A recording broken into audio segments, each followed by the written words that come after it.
What a week it has been in Malaysian politics. Last Friday, it appeared that the succession plan was clarified, but today, there is no such talk. Between last Sunday, the 23rd of February, and today, the 27th, a Prime Minister resigned, an interim appointed, Cabinet dissolved, and support was pledged and re-pledged. And Malaysians are waiting for the final outcome. With information and communication travelling thick and fast, on today's special episode of Marcomm, we're going to help you wade through all of this. In our episode titled National Communication Storm, I'm Daniel Rahman, this is Marcomm.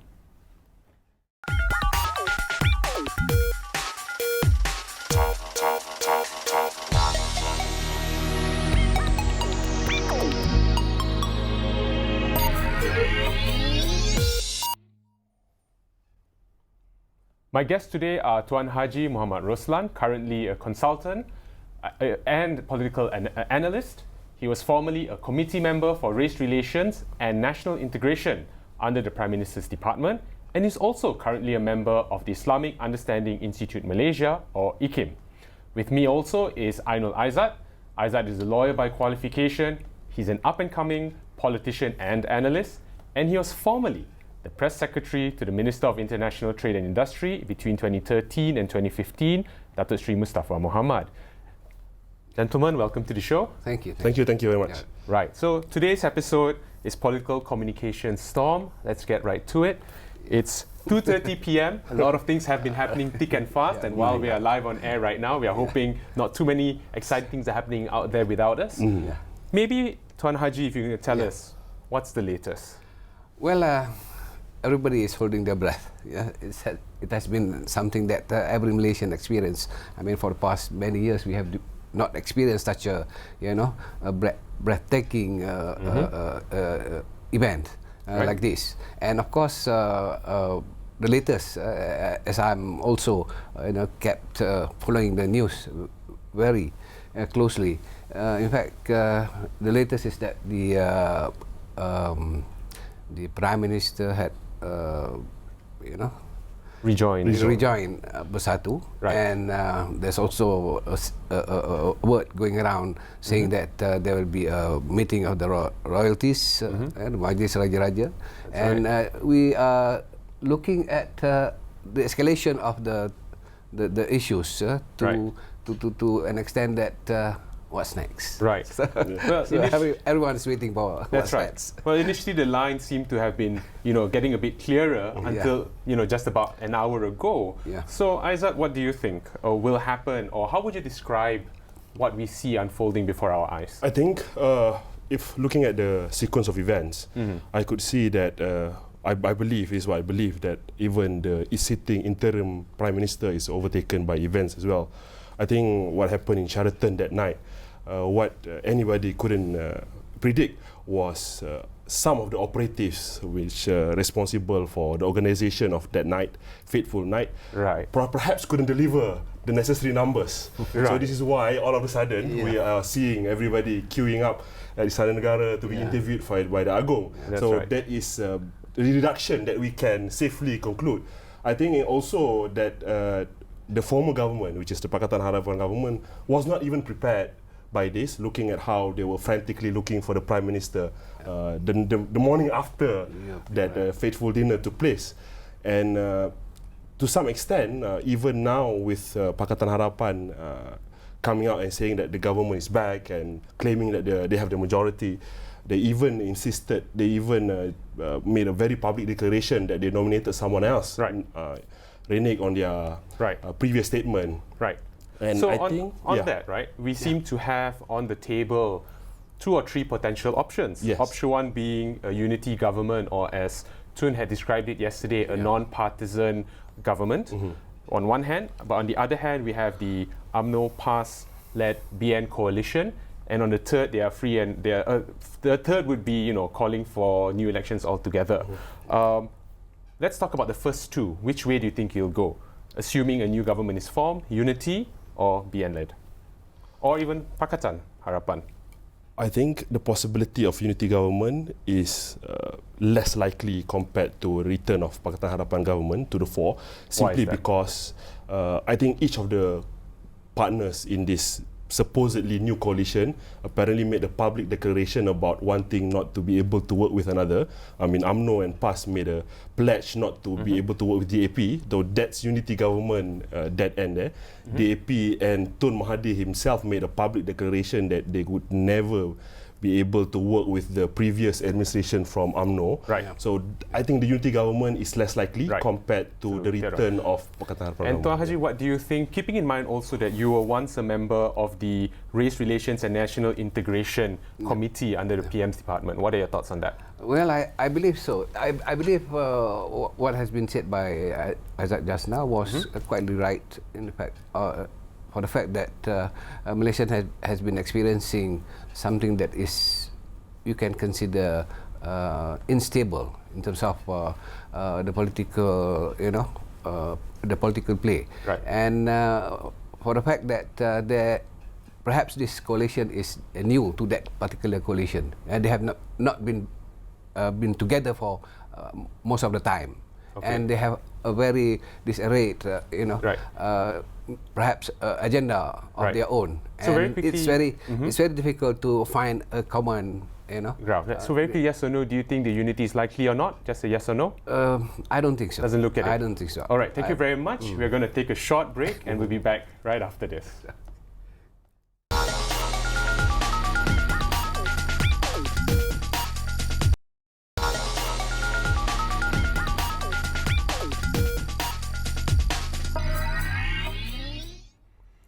Welcome back to Marketing Communications with me, Daniel Rahman. Today we're discussing the political communication storm in what's currently a very unprecedented period in Malaysian politics and governance.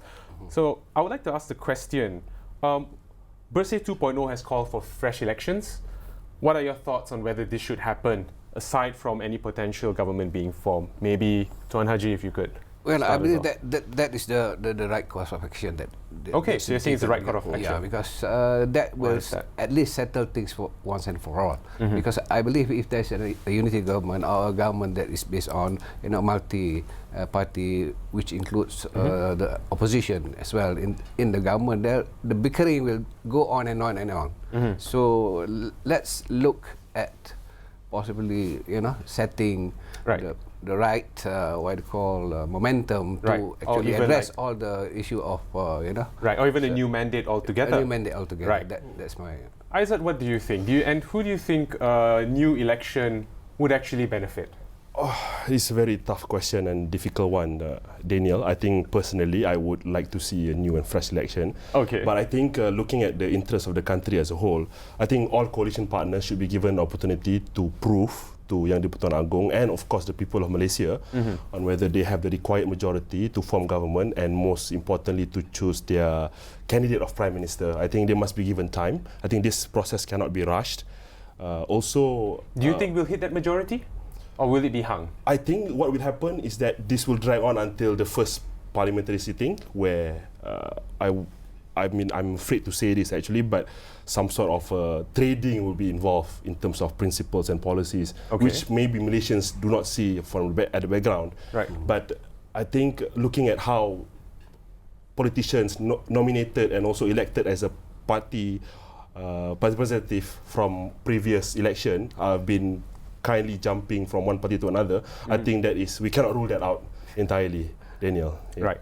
So one of the big, side stories of all of this, and it's a nice story, is the king supplying the members of the media, KFC and then McDonald's. Then it became a bet what would be on day 3, and he surprised everybody with, ikan patin tempoyak. Yeah.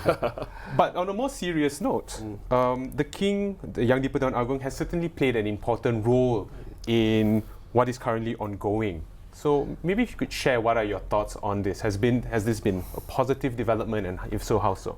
Yes, I think this reflects very positively on the institution of the royalty in Malaysia, because it looks as if the royalty or the king is very concerned, and there is this effort to actually calm and and place some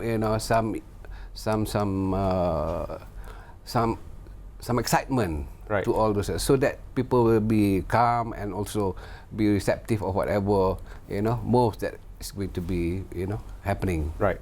What do you think will be happening at the Majlis Raja-Raja discussion tomorrow?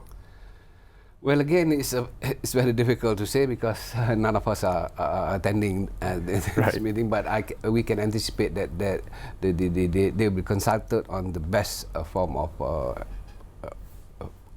action to be taken in light of the of the problems that we are facing, and of course, it's going to be something that is done consultatively with every rulers. Right. And Aizat, being a lawyer with the legal background, what are your thoughts on the role played by the king from a constitutional perspective? I think the king was very well versed with the current law. I think he knows exactly, he and also the interim prime minister knows exactly where his role supposed to. I think he is likely to choose. By interviewing each of the members of the parliament, he just wants to be certain which of the parties or coalition that have the more likely majority in the hall. But assuming the king does know what the majority is from members of parliament, do you think it should then also still be a vote should still be taken in parliament later on so that it's more public? What are your thoughts? I think that could happen. Both eventuality could happen actually. The king could decide, and also, of course, if any of the members of parliament are not satisfied with the deal that are offered by their chosen prime minister, then I think during the sitting of the first week of sitting of Dewan Rakyat, you will see more of this manoeuvring. Like I said, I think I agree with Tuan Haji at the beginning. Well, even though we want to provide more time for this coalition party to get the act together, but without a fresh election, this political drama will continue to go on because the margin of error is so thin, I suppose. Yeah. And one of the big questions behind all of this was the big question of why. And around the world we see the rise of populism, and we see, for instance, Malaysia being very much a race-based political party, and what Tun has called out for in being non-partisan, also that people are not held by necessarily party lines. What are your thoughts on this, Tuan Haji?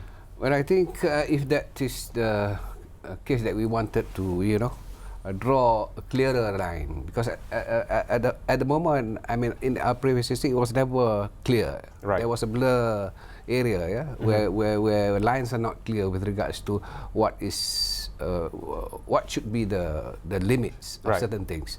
And of course, when Dr. Mahathir decided to have a unity government involving everybody, and then of course when there was this talk about UMNO and also Bersatu with PAS on one side.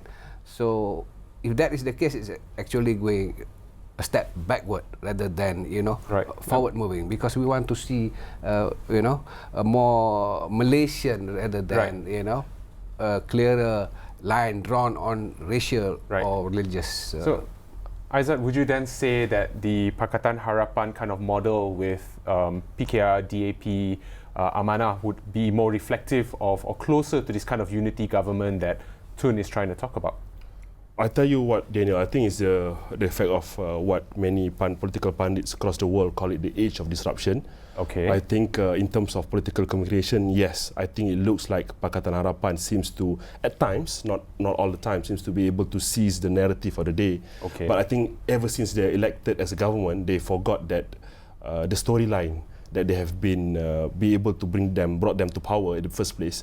But even though, well, I read somewhere that Tun Mahathir prior to this was actually governing a government of four different entirely government, and with the immediate exit of Bersatu and almost half of PKR MPs, what we can see actually, Daniel, I think this is almost not workable in terms of a very stable and I think successful administration. We're just scared that this will eventually happen again. So, yeah. But what we also see now in Malaysia is the freeing up of democratic spaces, and more discussions are taking place. We are able to talk about it, of course, with informed ideas backing up our opinions. The question I have is, how would you rate so far the role that the media has been playing, those camping out outside of the palace and everywhere to ensure that the public have timely access to information? What are your thoughts on the role of media? I think it's much more obvious rather Okay. than, you know. Last time you see certain controls taking places here and there, but after general election 14, we see that there are changes in terms of the media being, you know, getting a freer hand in terms of making reports and also making comments on various platforms. Right. So this is something that's positive. But at the same time, we should also be wary of the fact that we still have sensitivities that needs to be Observed, adhered, and then there are ethics that we need to also to take care of, to ensure that we don't go overboard. This is something that is difficult to actually put on, you know, put in writing in terms of what you can and what you cannot do. But of course, being Malaysians, and we have been having this independence for the past, 60 over years, and we are actually already, matured with that kind of sensitivities, and we need to be very cautious about it, and cannot deny the fact that this sensitivity needs to be taken care of. All right, so we've talked about, the role of the royalties, we've talked about the role of political parties. We're going to take a short break after this, when we'll come back and we'll talk a bit about the role of the civil service. So stay tuned, we'll be right back.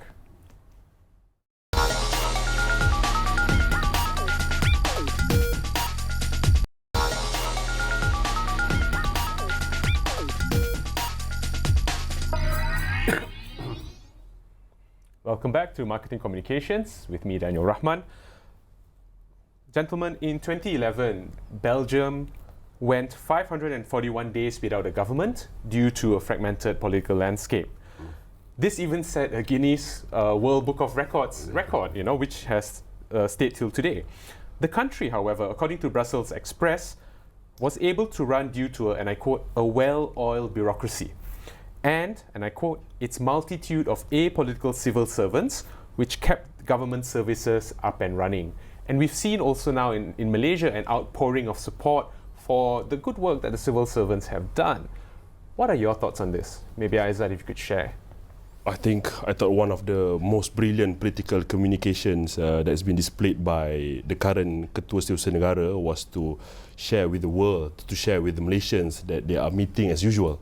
So I think this somehow affirm the hearts of many Malaysians that the government can function without political leadership. However, Daniel, I just wanted to, in compared to Belgium, of course, we have a much more different sets of mentality where we basically elected our ministers and we mostly elected our wakil rakyat to represent our interests. So even though I believe that the civil servant is currently doing a fantastic job and will continue to do so in the absence of any political administration, but I think to take our country to the next level, the civil service would need a very stable, visionary and competent political administration. So you were a former press secretary, and that means you have served in government. Yes. What do you think, one of the challenges we often hear is that the government or Pakatan Harapan were having challenges trying to assimilate themselves with the civil service. What would your advice be to them or any incoming government in terms of dealing with the civil service?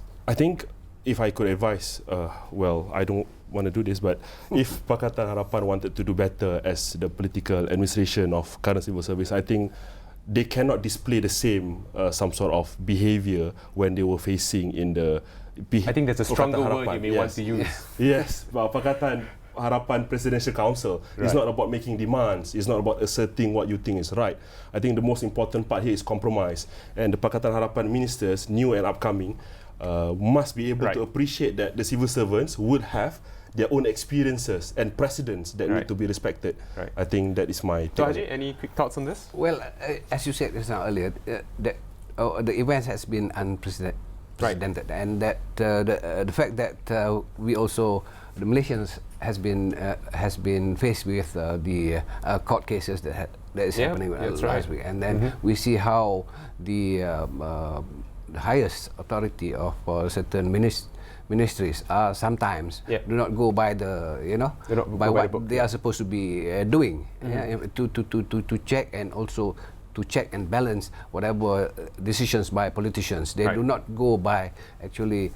So this is something that we learn and hopefully we can improve from that experience. Right. So this is something that is positive about what is happening, and hope that that provides us a learning on. Right, and I think then the general consensus is that the civil servants are to be quite praised as to what's currently happening. Yes. I want to move on very quickly to the topic of Undi 18, which we haven't talked much about.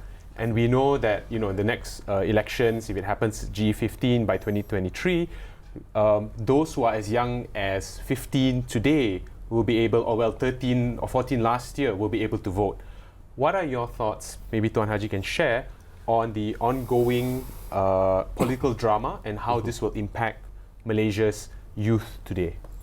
Well, I think youth being a big chunk of the Malaysian population, and also their role has been increasing from time to time, and then to bring them to the mainstream of political activity is something that is positive, because this is something that is, I think, we have matured, our population have matured in the sense that 18 is something that is acceptable for them to be voters, to be voters, not only voters, but to understand and also participate in. But do you think the adults are setting a good example with what's happening currently? I mean, that is where they need to put their weight. That's why I think the Tun Mahathir was conscious enough to put somebody who is very young to be a minister, so that he can attract that kind of, Speaking of our young minister, Aizat, what are your thoughts then on the communication that needs to happen? Because, you know, you would think the young people would be quite jaded with what they're seeing today, and there's all this political bickering. What are your thoughts? I think, Daniel, reflecting on our own experience in 1998, I think that is what the current generation is looking at the television or their phones at the moment. For me, what they can take away from this is that there is no such thing as certainties or loyalties in politics.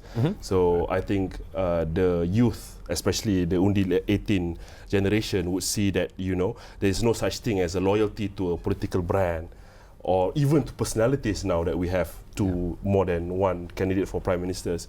So I think what important for every political party at the moment, be it the former government or the current opposition, is for them to display some sort of leadership and vision, and to communicate that to the Undi 18 generation. They say that, look, we will take care of you and we will include you in this process.